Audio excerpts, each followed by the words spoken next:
नमस्कार। आकाशवाणी से प्रस्तुत है समाचार प्रभात।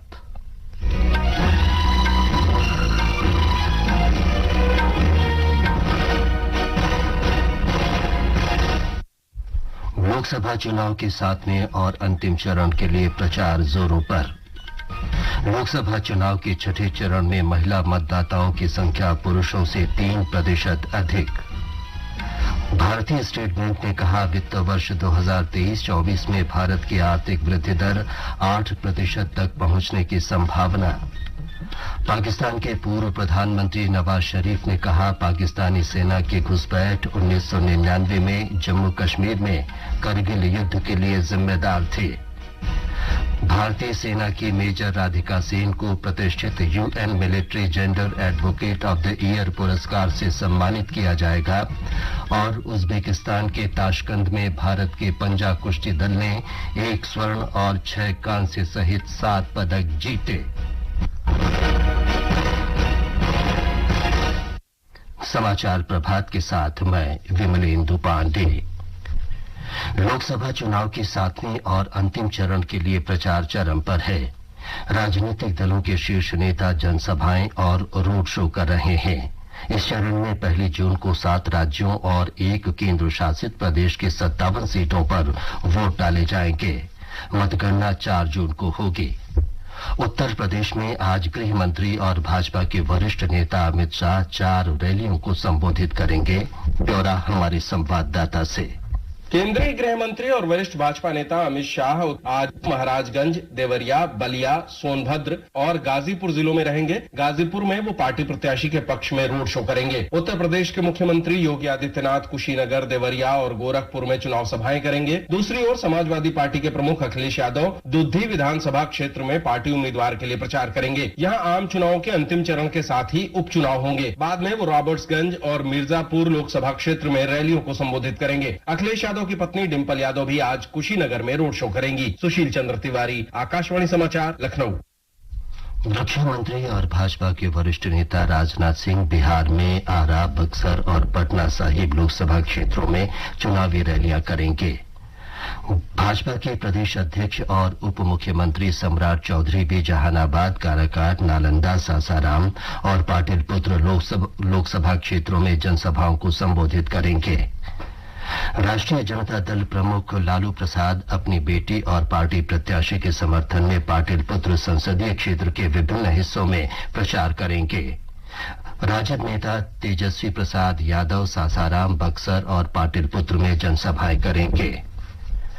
झारखंड के संथाल क्षेत्र के 3 निर्वाचन क्षेत्रों गोड्डा, दुमका और साहिबगंज में प्रचार तेज हो गया है। भारतीय जनता पार्टी, झारखंड मुक्ति मोर्चा, कांग्रेस, राष्ट्रीय Janata Dal, all Jharkhand students union और अन्य दलों के नेता रैलियां और रोड शो कर रहे हैं।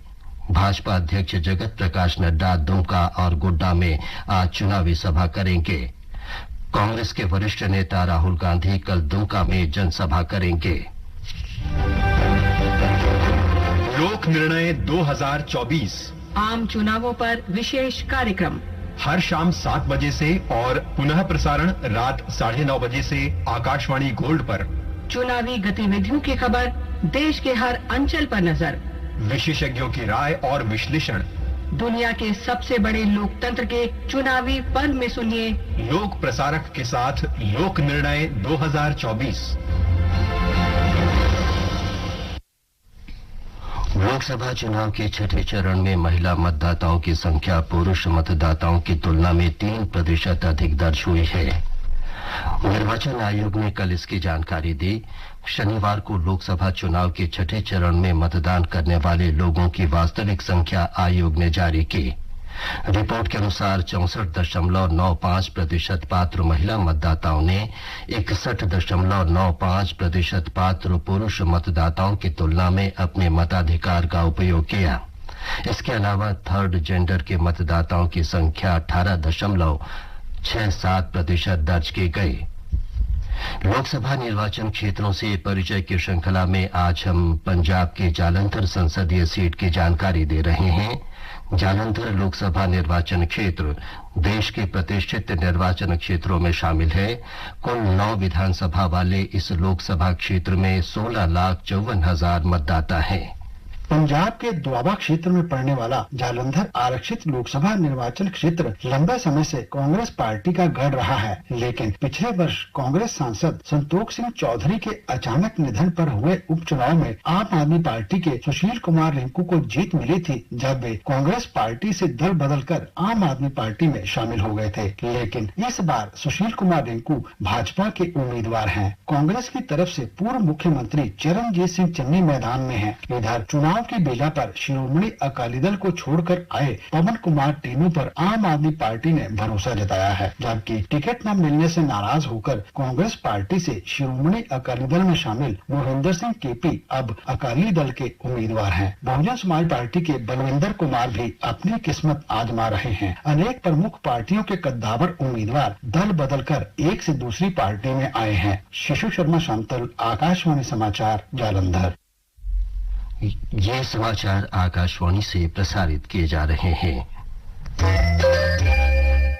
पर्वों और उत्सवों का समाचार प्रभात में आपका फिर स्वागत है। भारतीय स्टेट बैंक ने वित्त वर्ष 2023-24 की चौथी तिमाही में भारत की सकल घरेलू उत्पाद वृद्धि दर 7.4% रहने का अनुमान व्यक्त किया है। बैंक ने कहा है कि वित्त वर्ष 2023-24 में सकल घरेलू उत्पाद वृद्धि दर 8% तक पहुंच सकती है। बैंक के आर्थिक अनुसंधान विभाग की रिपोर्ट भारत में शहरी और ग्रामीण क्षेत्रों में लगातार विकास की प्रवृत्ति को उजागर करती है। पाकिस्तान के पूर्व प्रधानमंत्री नवाज शरीफ ने स्वीकार किया है कि पाकिस्तान ने 1999 में भारत के साथ समझौते का उल्लंघन किया था। उन्होंने ये खुलासा कल पाकिस्तान मुस्लिम लीग की महासभा की बैठक में किया। बैठक में श्री शरीफ ने कहा कि तत्कालीन भारत के प्रधानमंत्री अटल बिहारी वाजपेयी ने 21 फरवरी 1999 को लाहौर घोषणा पत्र पर हस्ताक्षर किए थे। उन्होंने कहा कि समझौते का उद्देश्य शांति और स्थिरता बढ़ाना था, लेकिन इसके तुरंत बाद पाकिस्तानी सैनिकों की जम्मू कश्मीर के करगिल में घुसपैठ से करगिल युद्ध शुरू हुआ। राष्ट्रीय अन्वेषण अभिकरण एनआईए ने देश की पूर्वोत्तर सीमाओं से बांग्लादेशी और रोहिंग्या लोगों के घुसपैठ कराने वाले प्रमुख षड्यंत्रकारी को गिरफ्तार किया है। ब्यौरा हमारी संवाददाता से। असम विशेष कार्यबल द्वारा पहले से गिरफ्तार 33 लोगों को अभिकरण ने अपने हाथ में ले लिया है। पिछले वर्ष नवंबर में एनआईए ने पूरे देश में विदेशी मुद्रा के साथ साथ कई डिजिटल उपकरण आपत्तिजनक डेटा जब्त किए थे। राष्ट्रीय अन्वेषण अभिकरण के अनुसार भारत बांग्लादेश सीमा के कुछ हिस्सों से हर महीने बड़ी संख्या में बांग्लादेशी नागरिकों और रोहिंग्याओं की भारत में घुसपैठ की जा रही है। भूपेंद्र की रिपोर्ट के साथ पल्लवी परमार, आकाशवाणी न्यूज, दिल्ली। भारतीय सेना की मेजर राधिका सेन को वर्ष 2023 के United Nations military gender advocate of the year award के लिए चुना गया है। ये पुरस्कार कल संयुक्त राष्ट्र अंतर्राष्ट्रीय शांति रक्षक दिवस के अवसर पर प्रदान किया जाएगा। एक रिपोर्ट। यह पुरस्कार 2000 के सुरक्षा परिषद प्रस्ताव के सिद्धांतों को बढ़ावा देने में एक सैन्य शांति रक्षक के प्रयासों को मान्यता देता है। ये प्रस्ताव महिलाओं और लड़कियों को संघर्ष संबंधी यौन हिंसा और संयुक्त राष्ट्र के लिए लैंगिक संबंधी जिम्मेदारियों की रक्षा का आह्वान करता है। संयुक्त राष्ट्र के अनुसार मेजर राधिका सेन ने कांगो गणराज्य में संगठन स्थिरीकरण मिशन में अपनी सेवाएं दी। वहां उन्होंने उत्तर किवू में कम्युनिटी अलर्ट नेटवर्क स्थापित करने में सहायता दी। मेजर राधिका सेन ये पुरस्कार पाने वाली दूसरी भारतीय शांति रक्षक हैं। उनसे पहले दक्षिण सूडान में संयुक्त राष्ट्र मिशन में सेवारत मेजर सुमन गवानी ने ये सम्मान 2019 में प्राप्त किया था। समाचार कक्ष से मनोज। भारतीय पर्वतारोही सत्यदेव गुप्ता ने एक सत्र में 2 बार माउंट एवरेस्ट और माउंट लोहोत्सव पर चढ़ने वाले पहले व्यक्ति होकर इतिहास रच दिया है। एक रिपोर्ट। सत्यदीप गुप्ता ने सोमवार को दोपहर में 8,516 मीटर ऊंचे माउंट लोत्से पर चढ़ाई पूरी की। इसके बाद उन्होंने आधी रात को 12:45 पर 8,849 मीटर ऊंचे माउंट एवरेस्ट पर चढ़ाई की। उनके साथ पर्वतारोहण मार्गदर्शक रिश्टेम्बा शेरपा और नीमा उंगडी शेरपा भी थे। श्री गुप्ता ने इससे पहले 21 मई को माउंट एवरेस्ट और 22 मई को माउंट लोत्से पर चढ़ाई की थी। समाचार कक्ष से जया भारती। उज्बेकिस्तान के ताशकंद में एशियाई पंजा कुश्ती चैंपियनशिप में भारत ने ताशकंद 1 स्वर्ण और 6 कांस्य सहित कुल 7 पदक जीते। श्रीमंत झा ने 2 श्रेणियों में भाग लेकर 1 स्वर्ण 1 कांस्य पदक जीता। मास्टर्स वर्ग में लक्ष्मण सिंह भंडारी ने 2 कांस्य पदक हासिल किए, जबकि सचिन गोयल ने सीनियर वर्ग में कांस्य पदक जीता। इस बीच महिलाओं की प्रतियोगिता में अरुणाचल प्रदेश की ईबी लोलेन ने 2 कांस्य पदक जीते। मौसम विभाग ने पश्चिमोत्तर और मध्य भारत में जारी भीषण गर्मी की स्थिति में कल से धीरे धीरे कमी आने का अनुमान व्यक्त किया है। भीषण गर्मी की स्थिति कल तक जम्मू, हिमाचल प्रदेश, पंजाब, हरियाणा, चंडीगढ़, दिल्ली, उत्तर प्रदेश, मध्य प्रदेश, छत्तीसगढ़, बिहार और ओडिशा में बनी रहेगी। एक रिपोर्ट। हरियाणा और चंडीगढ़ में पड़ रही भीषण गर्मी और लू से लोग बेहाल हैं। बाजारों और सड़कों पर सन्नाटा पसरा हुआ है, जिससे व्यापार भी प्रभावित हुआ है। पशुपालकों का कहना है कि गर्मी में दूध उत्पादन में भी कमी आई है। हरियाणा के राजस्व एवं आपदा विभाग ने एडवाइजरी जारी कर पशुओं को छाया और ठंडे के कमरों में बांधने, पर्याप्त पानी पिलाने और दिन में 2 बार नहलाने की सलाह दी है। वहीं स्वास्थ्य विभाग ने एडवाइजरी जारी कर लोगों को लू से बचने के उपाय बताए हैं और अस्पतालों में लू से पीड़ित मरीजों के लिए अलग से वार्ड तैयार किए गए हैं। अश्विनी कुमार शर्मा, आकाशवाणी समाचार, चंडीगढ़। ये समाचार हमारी वेबसाइट newsonair.gov.in/hindi पर भी उपलब्ध हैं। और अब समाचार पत्रों की सुर्खियों के साथ हैं सिद्धार्थ सिंह। धन्यवाद विमलेंदु। भीषण गर्मी अखबारों की बड़ी खबर है। राजस्थान पत्रिका की सुर्खी है, सूर्य के कोप से शहर ज्यादा बेचैन, रातें 60% तक ज्यादा गर्म, स्वास्थ्य के लिए ठीक नहीं।